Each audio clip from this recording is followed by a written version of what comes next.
중국 사회 총 대출이 한 300조가 넘어요. 세계 3대 신평사가 뭐 부도라고 판정했으면 진짜 부도인 거죠. 25% 심지어는 이제 45%를 할인해서 팔아요. 지금 헝다가 사고 터졌을 때 지금 화장실에서 웃는 놈이 몇 놈이 있다고요.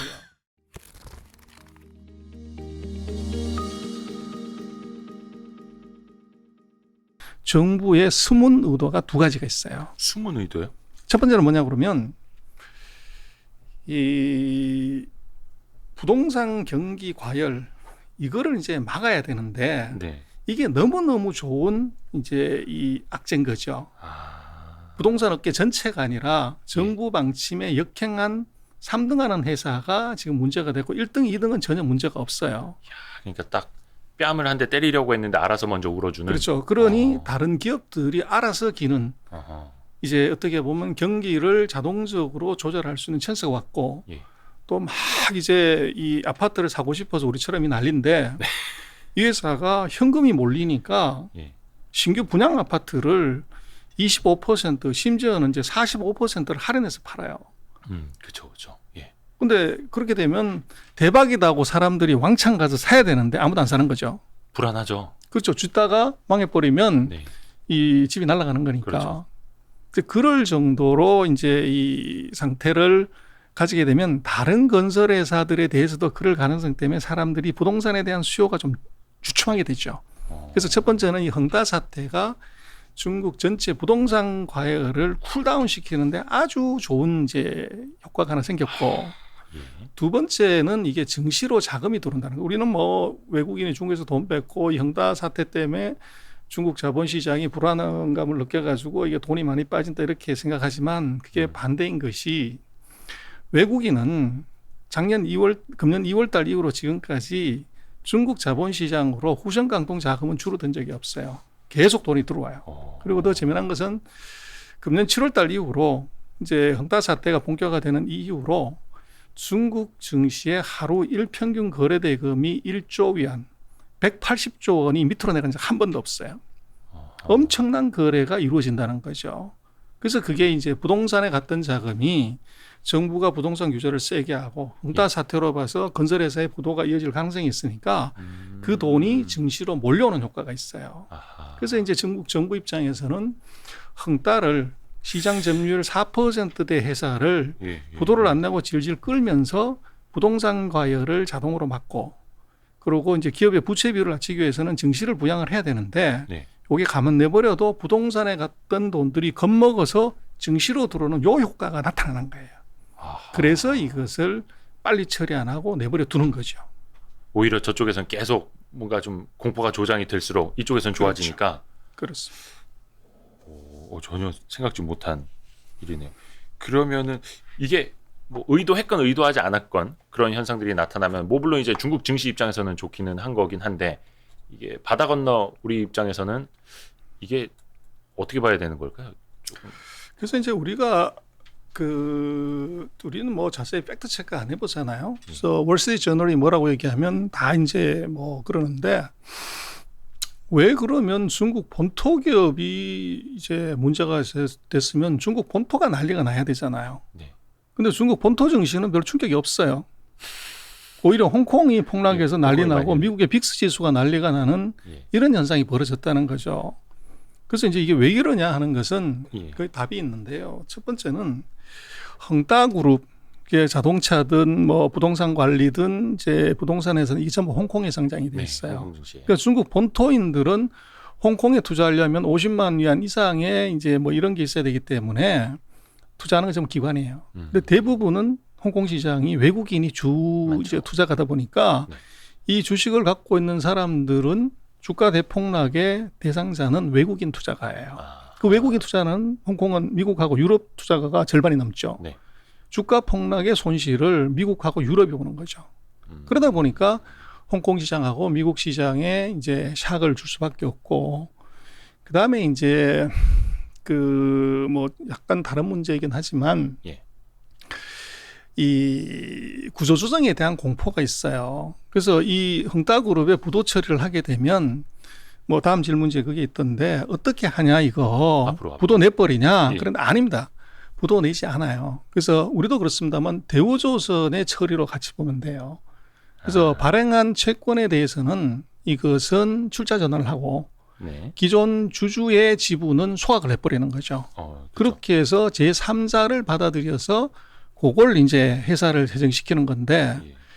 그게 이제 중국을 놓고 보면 이 구조조정을 하는 거 보면 이제 해남항공이라고 하이난항공이라고 작년에 부도 나서 이제 금년에 구조조정을 하는 회사가 있어요. 중국의 4대 항공회사 중에서 하나인데 네, 하이난항공. 그렇죠. 예, 예. 그리고 또 하나가 이제 화샤싱푸라고 예.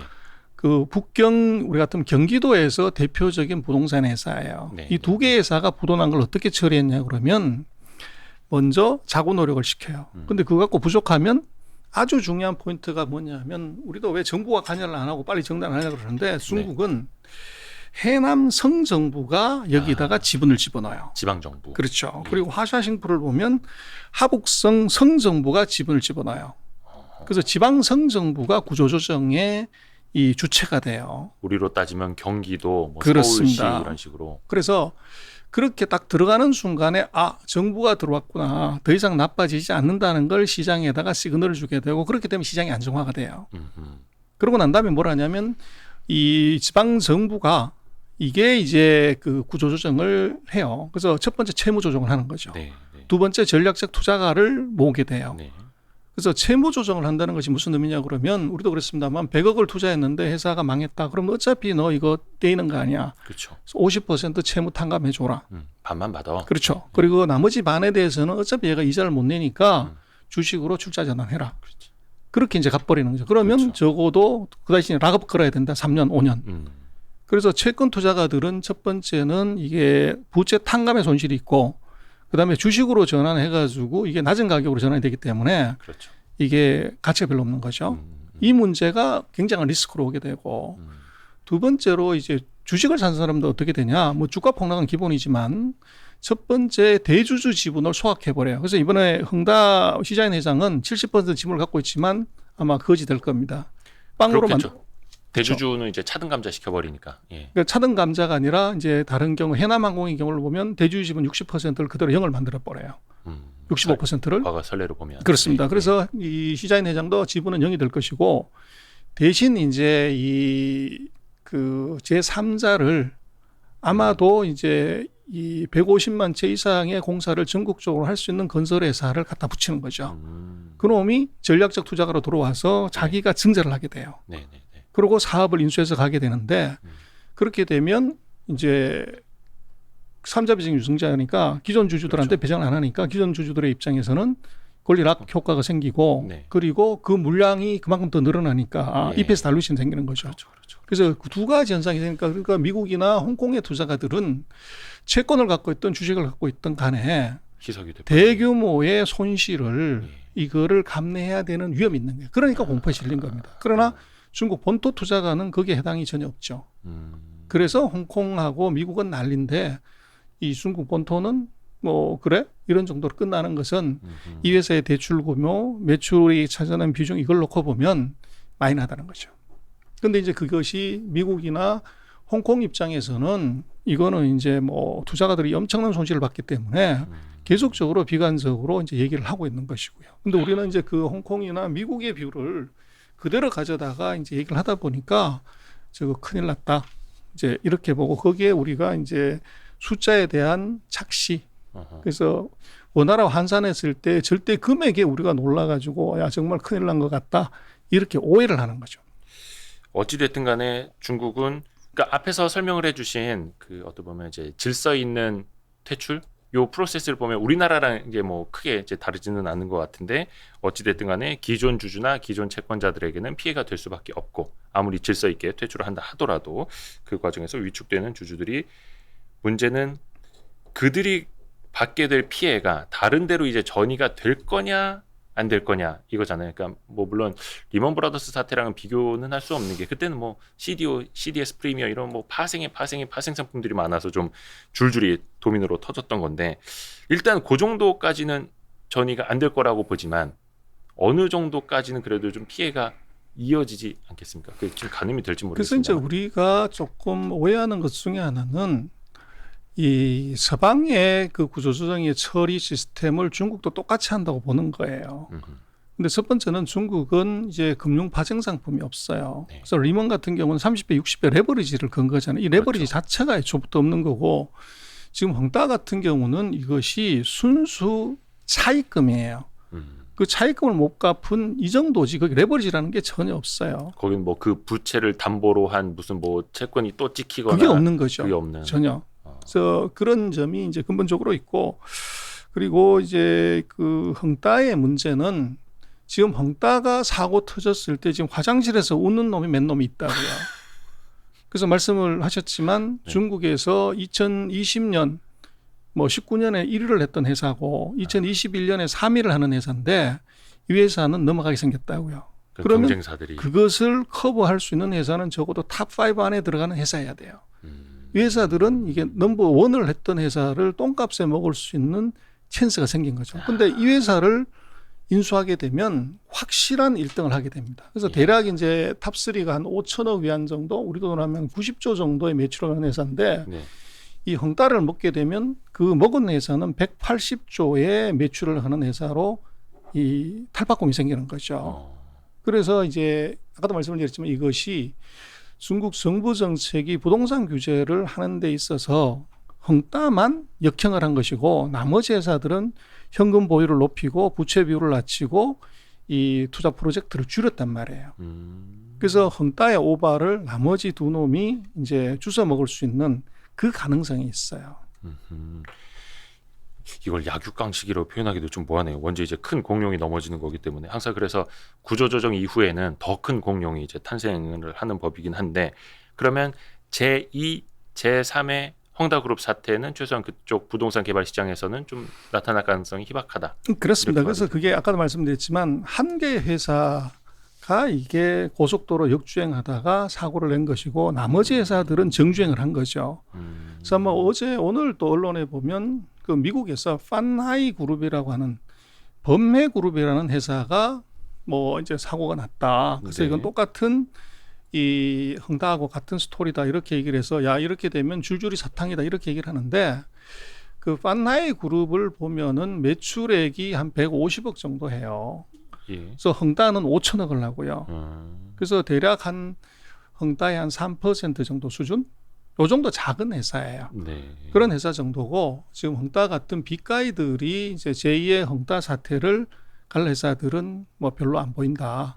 이제 그렇게 볼 수가 있을 것 같고 그래서 이제 우리가 그 중국 자체를 사실은 자세히 이제 들여다볼 기회가 별로 없고 또 언어적 장애 때문에 어렵죠. 뉴스를 체크를 못하다 보니까 이제 그런 문제가 생기는 것 같은데 조금 냉정하게 들여다보면 이것은 중국 부동산 업계 전반적인 상황이다 이렇게 보기는 어렵고 거기에 빅3 중에 한 놈이 이게 대박을 노리다가 세게 베팅한 것이 정부의 정책하고 엇박자가 나면서 사고가 터진 거다. 이제 그렇게 보는 것이 맞을 것 같아요. 좋습니다. 그 중국 같은 경우에도 은근히 그 회사채 디폴트율이 조금 적지는 않더라고요. 상시적으로 이제 작은 곳에서들 터지는 것들이 만약에 헝다그룹 쪽까지는 아니더라도 규모가 그 정도는 아니더라도 앞으로 중국에서 또 뭐 어떤 기업이 넘어지네, 부채가 나네, 뭐 이게 파산을 하네, 부도설 이야기가 들렸을 때 우리 입장에서 제일 좀 눈여겨봐야 하는 체크 포인트가 있다면 이런 뉴스들은 뭐 이렇게 해석하는 게 좋다라는 좀 팁을 좀 주십시오. 그래서 뭐 이제 금융이 가장 민감한 동물이잖아요. 금융. 그래서 이게 뭐 대기업의 보도나 한 산업에 이제 구조적인 결함이 있다고 하면 그게 바로 증시에 반영이 되죠. 네. 그래서 주가하고 환율 이제 금리를 이제 보게 되는데 지금 뭐 이런 금융 위기의 가능성, 신용 리스크는 그건 바로 금리에 단기 금리에 바로 반영이 돼야죠. 네. 그래서 예를 들면 이제 상하이의 그 은행간 금리 15레이트라든지 또는 레포 금리 7일짜리 이게 이제 어떻게 움직이는가를 보면 이게 바로 지금 이제 금융 상황을 얘기를 해요. 그래서 중국에서 이건 금융 위기다, 제2의 리만이다 그러면 단기 금리가 폭등해야죠.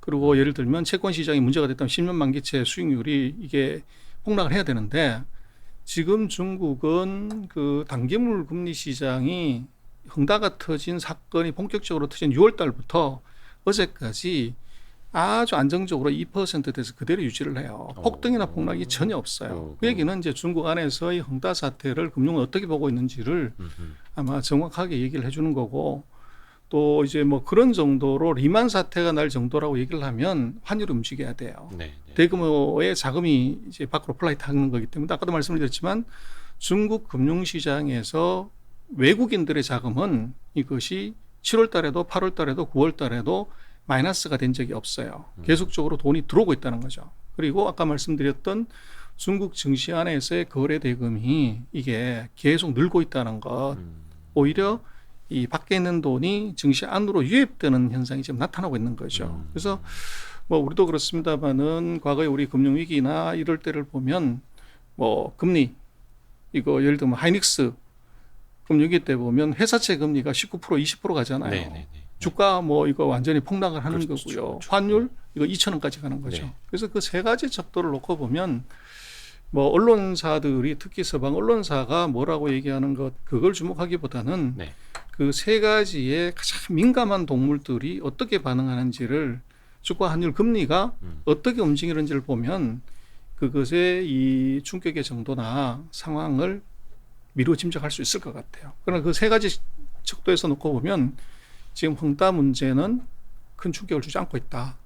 이제 그게 답이죠. 그래서 금융시장이 그 바보가 아닌 이상 그렇게 큰 충격, 제2의 리만 사태가 오는데도 이것이 스테이블할 수 있냐? 그건 아니라는 거죠. 좋습니다. 공동부유를 좀 여쭤보고자 하는데요. 그러니까 거의 뭐 최근에 가장 큰 화두죠. 또 우리나라의 어떤 중국 수출 산업하고도 같이 이제 연관이 되는 분야에서 그런데 이야기를 조금만 이어가자면 헝다그룹 사례도 중국의 어떤 공동부유 기치랑 어떻게 좀 부딪히는 사례일까요? 부딪힙니다. 그래서 지금 이제 공동부유가 시진핑 정부 이제 앞으로 10년 이제 안에 가장 큰 이슈가 될 건데 예. 그 공동부유 안에 여러 가지 이제 내용이 있는데요. 그 하지 말아야 될 네 가지 산업이 있고 해야 될 네 가지 산업이 있어요. 네. 공동부유 안에 보면 그래서 이 데이터를 독점해서 이걸 이제 활용해서 자기의 이득을 취하는 거 하지 마라. 그게 바로 디디 추싱이에요. 그다음에 독점적인 지위를 이용을 해서 시장 진입을 막고 자기 것만 쓰게 하고 이렇게 하는 거 막아야 된다. 그게 바로 알리바바 사태입니다.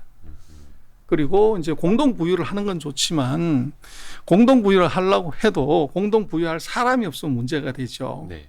그래서 인구 감소에 이 영향을 주는 산업 이거 문제가 됩니다. 그래서 중국이 뭐 78년 이후에 거의 40년 가까이 이제 한자 낳기를 했기 때문에 이론상으로 2.1명의 아기를 낳아야 인구가 유지가 되는데 인구가 아마 2025년 정도면 줄기 시작을 해요. 네. 그래서 중국 정부가 이제 5년 전에 아기를 2명 낳게 허용을 했고 금년 5월 달에는 3명을 낳게 허용을 했는데 네. 작년 같은 경우에도 신생아가 줄었어요. 예. 그리고 세 자녀를 허용을 했는데도 젊은 부부들이 아주 쿨해요. 예. 왜 물어봤더니 두 가지 이유를 대는데 한 가지가 뭐냐 그러면 첫 번째 사교육비, 교육비가 너무 비싸가지고 애 못 키운다. 뭐 가장 소득의 40%를 내 가계비로 쓰는데 그 두 번째가 뭐냐 애 못 낳는 이유는 부동산 가격이 너무 높아서 이것 때문에 이게 애 교육에 못 낳는다 이렇게 얘기를 하니까 아마 얼마 전에 그 아리바바 탄센트 다음번에 나타난 것이 신동방인이 하는 온라인 교육회사들의 주가 대폭락이 나타나요. 네, 그래서 네, 정부가 맞아요. 그 아기를 낳게 하는데 이게 가장 큰 장애 요인이 되는 사교육 이거 예를 들면 우리 같은 강남 대성이라든지 뭐 종로학원 네. 이거 규제를 들어간 거죠. 그때 그 교육업체들이 폭락을 했고. 그렇습니다. 그래서 아기를 낳는데 이게 인구 증가에 저해가 되는 산업 그게 바로 사교육 산업하고 부동산업이에요. 거기도 약간 게임 산업도 조금. 뭐 그것은 예. 이제 약간 다른 의미인데 예. 그 두 가지가 이제 공동 부유 안에는 해당이 되고 그래서 네 번째로 보면은 그 부채를 많이 써서 이게 꿀뚝 산업, 먼지, 연기 이런 거 많이 나는 산업 네. 이거 제재해야 된다. 환경. 그래서 이제 꿀뚝 산업 이게 이제 문제가 된 그 네 가지 산업은 공동 부유에 이것은 하면 안 되는 산업 여기 걸리면 다 죽는 거죠. 그게 이제 최근에 그 우리가 많이 봤던 아리바바, 탄센트, 디디 추싱, 신동방, 뭐 메이투안 이런 회사들이고 근데 반대로 이제 중국이 육성을 하려고 하는 산업들이 있어요. 네. 그게 이제 뭐냐면 첫 번째 공동 부유를 하려면 뭐 월급을 많이 받아야 되는 것이지 지금처럼 인건비 따먹기 하는 이 산업을 안 된다. 그래서 우리 삼성전자처럼 부가가치가 높은 이 첨단 산업을 육성해야 된다. 그래서 첨단 산업을 정부가 목숨 걸고 육성을 해요. 그래서 이번에도 보면 플랫폼 기업들은 주가가 40%에서 80%까지 떨어지지만 중국이 지금 목숨 걸고 육성하려고 하는 반도체, 배터리, 네. 뭐 이런 이제 히토류, 뭐 이런 회사들은 주가가 뭐 7월 이후에 거의 따블이 가죠. 네. 그래서 이게 이제 정부가 육성하려고 하는 이제 그런 산업들이고. 기술 첨단 산업. 네. 그래서 이제 이 공동부유의 그 장려 산업하고 이제 이게 억제 산업을 잘 봐야 돼요. 그리고 이제 공동부유가 도대체 뭐냐 그러는데 왜 시진핑이 얘기해 그러지만 이 공동부유 공부론은 이제 중국 공산당을 세웠을 때부터 공동부유론이었어요. 그러다가 이제 대약진 운동인이 뭐 이렇게 해가지고 거의 한 4,500만 명을 굶겨 죽이죠. 그러면서 이제 등소평이 들어서 다 같이 어떻게 잘 사냐. 능력 있는 자 먼저 부자 되라고 하는 것이 바로 선부론이죠. 78년부터. 네. 그걸 40년 동안 했더니 이제 세계에서 두 번째로 돈이 많은 나라가 된 거죠. 국민이 아니고. 네. 그래서 G2가 됐는데 여기에 이제 문제가 드디어 선부론의 치명적인 이 허점이 나타납니다. 그래서 빈부격차 이게 이제 어느 정도냐 그러면 사실은 공산주의 사회 그 공동으로 생산해서 공동으로 판매한다고 하는 나라에서 부자가 있다는 거 웃기는 얘기잖아요. 그것도 양극화가 심해지고. 근데 중국의 부자가 어느 수준이냐면 이 포춘 이 500대 부자 이제 포브스 500대 부자 안에 100등 안에 들어가는 부자를 보면 20명이 중국 부자예요. 100명 중에 20명이 100등 안에 들어가는 부자 중에서 100등 중에 20등까지. 그리고 그 중에서 가장 돈 많은 사람은 전 세계 부자 랭킹 18등을 해요. 우리나라 같은 경우는 최고 부자가 156등인가 해요. 중국이 $10,000 우리가 32,000달러면 우리가 3배나 더 잘 사는데 네네. 우리나라 최고 부자는 중국 부자들 이 100등 안에도 못 들어가는 거죠. 그래서 이게 이제 빈부격차고 그리고 또 하나는 보면 중국의 지금 소득 기준으로 보면 상위 그 1%의 소득이 하위 50%의 소득하고 같아요. 그래서 이제 뭐 우리도 그렇습니다만은 중국도 같이 배 고픈 것은 참을 수 있지만 배 아픈 건 못 참는 거죠. 그래서 지니 계수를 봐야 되는데 네네네. 지니 계수가 0.5 이상이면 이거는 이제 0.5, 0.3은 전쟁 상태로 보는 거고 0.4에서 0.5 사이면 이거 위기 상태로 보는 거죠. 네. 근데 지금 중국은